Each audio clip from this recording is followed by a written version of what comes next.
Hello everyone, and thank you to tuning in to UTP Presents.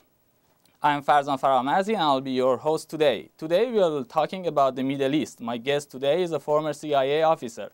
He served 20 years in Near East and South Asia and is the author of the new novel about a bio attack on the United States. Mr. Faddis, welcome to UTP Presents. It's great to be here. Thank you very much. So would you please introduce yourself for our audiences?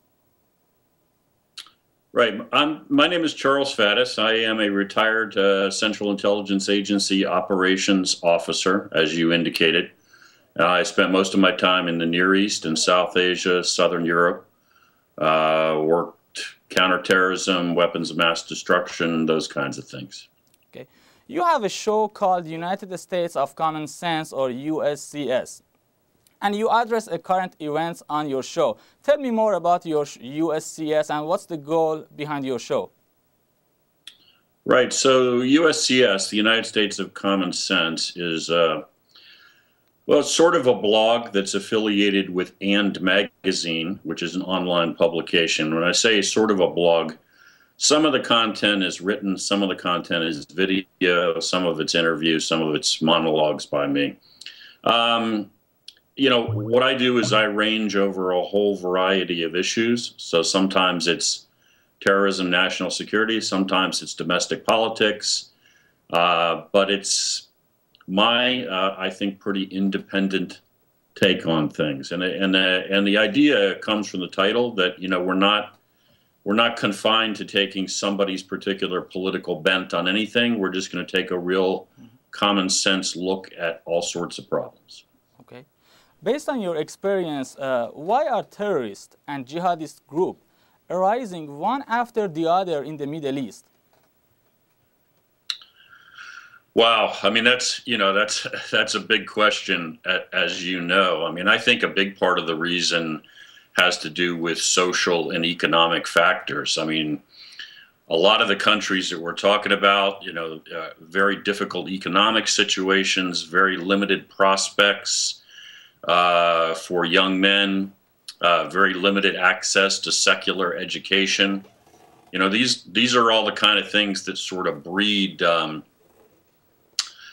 violence, breed extremism. It's a lot easier to get a 20-year-old guy interested in this kind of stuff when he feels like he has no prospects in life than it is if he's has a job, has a career, is about to get married, and feels like there's something to live for.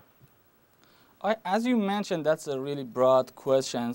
So, and there are many conspiracy theories surrounding the Middle East. One of them is the United States create these jihadist groups to make the region unsecure and unstable. What would someone think this is possible, and what would you say to counter the reasons? I ask because recently Edward Snowden claimed, quote, ISS leader Abu Bakr al-Baghdadi was trained by Israeli Mossad, end of the quote. What is your answer to his claim and claims like that? Yeah, well, I don't really have any idea where Snowden gets his information from on that issue, and I don't really know specifically whether there's any truth to that particular allegation. Again, when people when they feel like life is not under their control, when they feel like outside powers have too much influence, this is a kind of atmosphere that breeds conspiracy theories. Are ISIS and these other groups creations of the U.S. government? Absolutely not. I mean, from a U.S. perspective, frankly, the whole idea sounds crazy. But again, when you feel like the world is completely out of control, sometimes crazy ideas appeal to you. The U.S. Congress gave final approval on Thursday, September 18, to President Barack Obama's plan for training and arming moderate Syrian rebels to battle Islamic State. Do you think we are making a new bin Laden? And why didn't the U.S. help them before when ISIS wasn't that strong? Well, I hope we're not making a new bin Laden. I don't think it is inevitable that those kind of things happen. I think it has to do with the quality of your intelligence and the control over what's going on. I mean, when you're involved with groups like this, you need to know who you can work with and who you can't work with. and not just hand people weapons and money and then trust that it gets used for good purposes. Why didn't we act sooner? Because we have an administration that has been trying mightily to just wish that these things would go away, and their emphasis is on not being involved and disentangling themselves. I think it's a horrible mistake. You know, what could have been controlled or directed or influenced years ago is now really out of control. I mean, it will be much harder now to deal with this problem than if we had grabbed a hold of it 3 years ago. Speaking of Islamic State, how do you feel about using ISIL instead of ISS or IS? And why President Obama prefers to use ISIL over IS? I mean, do you think it's politically correct? Yeah, I don't know. I mean, obviously, as you're aware, this becomes an issue of translation and transliteration. I mean, functionally, depending on whether you're using terms from the Arabic or whether you're using the English equivalents, I mean, it all amounts to the same thing. I suspect what it means is that some analysts somewhere in the American intelligence community decided that this was the term, the convention they would use, and therefore he has adopted their phraseology. James Clapper, the director of national intelligence, on September 18 said, quote, "We underestimated the Islamic State's will to fight," end of the quote. Does this mean that the U.S. intelligence service monitored IS activities before they become what they are today, yet didn't take any actions because they underestimated the Islamic State's will to fight? Well, I think what it means is that our intelligence collection on them was not anywhere near as good as it should have been. In other words, that they were monitoring them, yes, but they were not monitoring them and collecting on them in sufficient detail to understand the danger. And that doesn't surprise me, because you know, if you have a policy that is trying not to be involved and is focused on disengagement, then the quality and the quantity of collection is going to decline significantly. Okay. On Monday, June 17, Secretary of State John Kerry suggested in an interview with Yahoo News that Iran and U.S. can work together to defeat IS.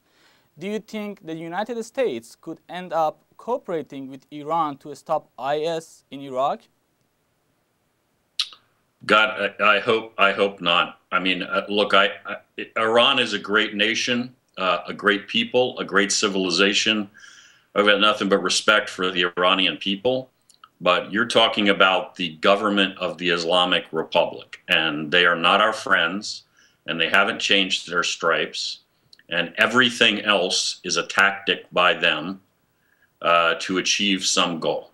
So anything that involves us climbing in bed with that regime and pretending we can cooperate with them, that's a disaster in the making. Horrible. And by the way, as I'm sure you're well aware, anything you do to cooperate with the Iranians is going to terrify all of the Sunni Arab governments in the region.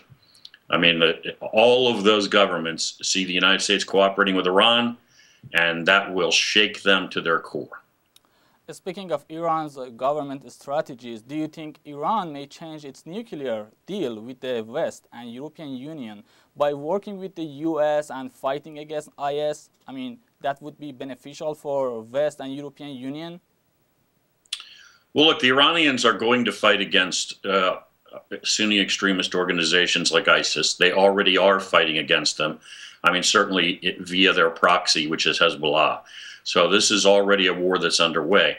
Do I think the Iranians are going to change anything in regard to their nuclear program? I don't. I think that this is a game that they are playing for time, and if you give them concessions, then as soon as you stop paying attention, they will go right back to work on nuclear weapons. And they're very, very close to having them already. So I don't believe anything that the Iranian regime says about its willingness to negotiate in good faith on nuclear weapons. I think we are being played. So, in your opinion, which of them is more dangerous to our security, basically? Iran's with nuclear bomb or ISS? Well, I mean, if the Iranian regime acquires nuclear weapons, it is obviously immediately much more dangerous to us than ISIS. We should also keep in mind, again, the Iranians will not acquire nuclear weapons and then the next day things will proceed as normal. So, I mean, there are plenty of other people in the Middle East who will never accept that the Iranians have nuclear weapons. Everybody talks about the Israelis, but it's not just the Israelis. The Saudis, for instance, the moment that the Iranians acquire nuclear weapons, the Saudis will fly some planes to Pakistan, drop off billions of dollars, and come back with a nuclear arsenal. They will never sit on their side of the Gulf across from a nuclear Iran without nuclear weapons of their own. So the ripple effects from a nuclear Iran will be felt immediately, and they will be incredibly destabilizing. Speaking of ISS and jihadists in the Middle East, do you think Islam make them terrorists, or it is a cultural problem? I mean, that's a huge controversy about that, despite the fact we have many foreign fighters from UK and the other European countries among ISS fighters. Yeah, look, Islam does not create terrorism, and these guys, anybody who's involved in terrorist activity in the name of Islam is obviously perverting a great faith. I mean, this is not a war against Islam. It may be a war for Islam, to save Islam from people. If you look at the history of Islam and the great civilizations and the cultures associated with it, these guys who are barbarians do not represent anything about that religion or that culture. Okay. According to The Independent, a news website in UK, IS plans to seize Iran's nuclear secrets, attack the caviar industry, and ruin the carpet industry. Do you think they can do that? They are very close to Iran's border now. And do you think they'll attack Iran? Is it possible? Look, I don't think that these guys are going to attack Iran. I mean, attack Iran directly anytime in the near future. Iran is a powerful nation with a large military and a lot of resources. So in some ways, they are already fighting the Iranians because, of course, inside Syria, they're fighting Hezbollah, and which is supported by the Iranian. But in the near term, are they going to attack Iran? No, they're not that dumb. If they are allowed, however, to consolidate their power, if you were to envision 5-10 years in the future when Iraq and Syria are under their control, absolutely, yes. At that point, I think you're talking about a different situation. Okay, but not in the near future. No, I mean, they have enough on their plate. They don't have that capability. I mean, they may be fanatical, but they are not foolish.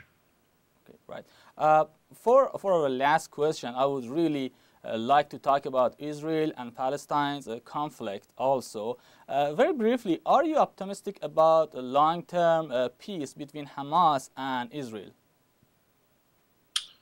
Well, I'm not optimistic about any peace with Hamas, and you're using that term specifically, so I'm not talking about the overall Palestinian Authority or that.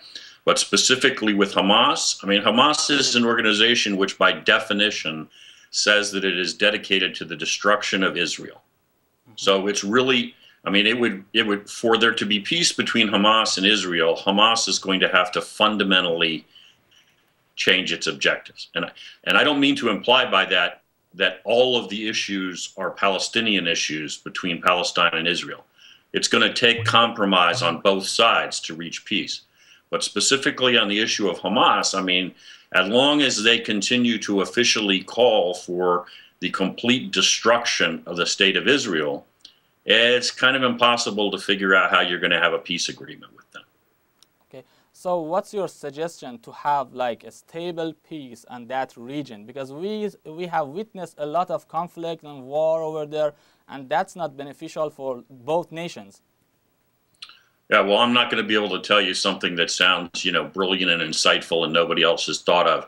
What do you need? You need the two-state solution that everybody has been talking about for decades. And what does that require? Well, it requires good faith on both sides. As long as you have part of the Palestinian Authority under the control of a terrorist organization that wants to destroy Israel, that's a major problem. But there are also big problems on the Israeli side. I mean, you can't keep building new settlements and occupying new territory and then expect people to believe that you're serious about peace. So, I mean, both sides have to negotiate in faith. They're both going to have to make concessions. And then what we need are two viable states in the territory. And, people, since from before there even was an Israel, that has been the solution that everybody has put forward. Well, thank you so much, Charles Faddis. And that's all the time we have for today. Until next time, have a wonderful day.